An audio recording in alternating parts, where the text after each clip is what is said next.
Sabe, procurar emprego é uma coisa. Mas e se a gente pensasse diferente?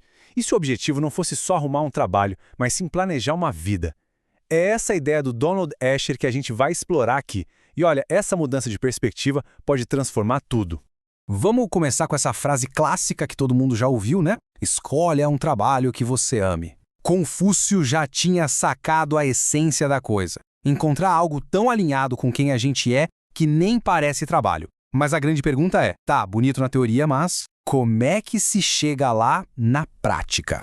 E é aí que entra a provocação do Escher. A busca é por um emprego ou por uma vida? É um convite para a gente parar de pensar no qualquer coisa serve para pagar as contas e começar a pensar em como o nosso trabalho se encaixa num plano maior.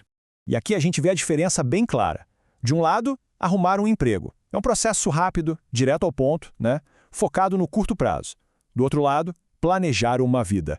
Isso já é outra conversa. É um processo de autodescoberta para depois, só depois, encontrar onde se encaixar no mundo. Um é uma tarefa, o outro é uma jornada. E por que essa jornada se tornou tão, mas tão importante hoje em dia? Porque se liga nesse número. A geração que está saindo da faculdade agora vai ter, em média, entre 20 e 30 empregos ao longo da vida. É isso mesmo que você ouviu, 20 a 30. Aquela ideia de lealdade eterna entre empresa e funcionário já era. Mas o pulo do gato é o seguinte, essa realidade de ficar pulando de galho em galho não precisa ser uma coisa ruim. Muito pelo contrário.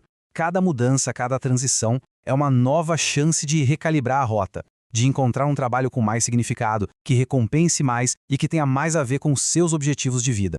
Bom, então por onde a gente começa esse tal planejamento de vida? O primeiro passo não é abrir o LinkedIn e ver as vagas, é olhar para dentro. A história de cada um é o alicerce, a base de tudo.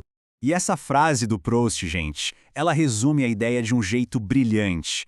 A jornada começa olhando para o nosso próprio passado, para a nossa história, mas com uma nova perspectiva, sabe? Com novos olhos. Para começar essa autoanálise, o Escher sugere um exercício bem curioso de biografia familiar. A ideia é sacar as influências invisíveis que moldaram a nossa visão sobre o que é trabalho. E o primeiro passo é esse aí. Tentar listar todos, mas todos os empregos que a sua mãe já teve, sem pular nenhum. O passo seguinte, claro, é fazer a mesma coisa para o pai, ou padrastos, avós, todas as figuras parentais importantes. O objetivo aqui é mapear o universo profissional que nos cercou desde criança. São as conversas na mesa de jantar, os valores que a gente absorveu sem nem perceber. É tipo o nosso software padrão sobre carreira, que fica rodando ali em segundo plano. E para fechar essa parte, o ambiente. O lugar onde se cresceu era uma cidade industrial, uma área rural, um polo de tecnologia. As indústrias que dominavam o seu bairro, a sua cidade, criam um tipo de conhecimento por osmose, um ponto de partida que a gente nem se dá conta, mas que define o que parece normal ou possível numa carreira. Beleza. Depois de olhar para o passado, a gente vira o foco para o presente. O próximo passo é identificar as paixões que nos movem agora. A pergunta é, quais são os problemas do mundo que realmente despertam o seu interesse, que te fazem querer saber mais? E o mais divertido é que esses interesses podem ser literalmente qualquer coisa. Olha só essa lista de interesses reais de estudantes. Vai de aquecimento global até a vida útil de um bolinho industrial. Sério. Ou se existe um Deus. Qualquer curiosidade, qualquer incômodo, por mais aleatório que pareça, é um ponto de partida válido. O processo é super simples. Primeiro, listar os 5 problemas ou questões que mais fascinam. Depois, para cada um deles, se perguntar: que tipo de trabalho, que tipo de profissão ajuda a resolver isso? Nesse momento, não precisa se preocupar com qualificação, com diploma. A ideia é só gerar ideias, sem filtro. Ok, a gente já olhou para dentro, já identificou paixões. Agora sim é hora de olhar para fora. Para onde o mundo está indo? Onde é que estão as grandes ondas de crescimento que dá para surfar? Esse gráfico aqui mostra perfeitamente o que o Escher chama de efeito onda de choque. Uma indústria que já existe há muito tempo cresce devagarinho, mas uma indústria nova, ela explode, depois tem uma pequena queda e aí engata uma curva de crescimento absurda. Entrar cedo nessa onda pode dar um empurrão gigantesco para a carreira.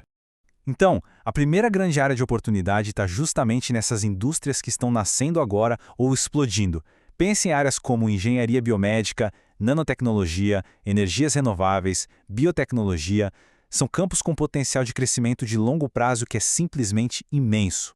A segunda grande tendência é ficar de olho nas ondas demográficas. Por exemplo, a geração dos baby boomers, que é gigante, está se aposentando em massa.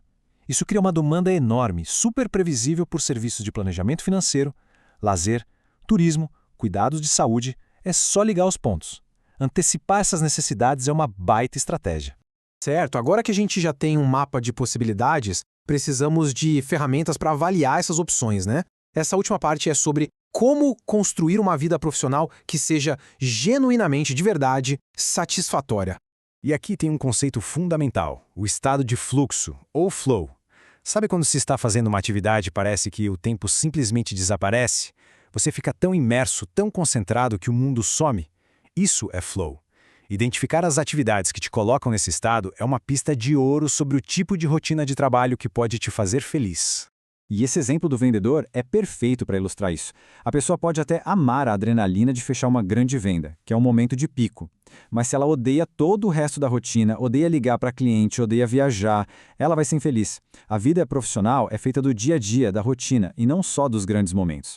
E para fechar, um resumo de 3 erros muito comuns no planejamento de vida. Primeiro, confundir ser bom em algo com gostar de fazer aquilo. Segundo, achar que um único trabalho tem que preencher todas as suas paixões e interesses. E terceiro, se apaixonar por um detalhezinho de uma profissão e ignorar os 99% restantes da rotina. Ficar de olho nisso já evita muita dor de cabeça.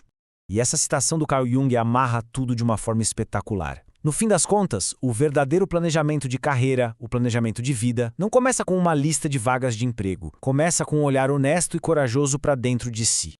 Então, a pergunta que fica no ar é essa. Qual é o primeiro exercício, a primeira reflexão, a primeira pequena ação que dá para fazer hoje mesmo para começar essa jornada de descoberta? O caminho sempre começa com esse primeiríssimo passo.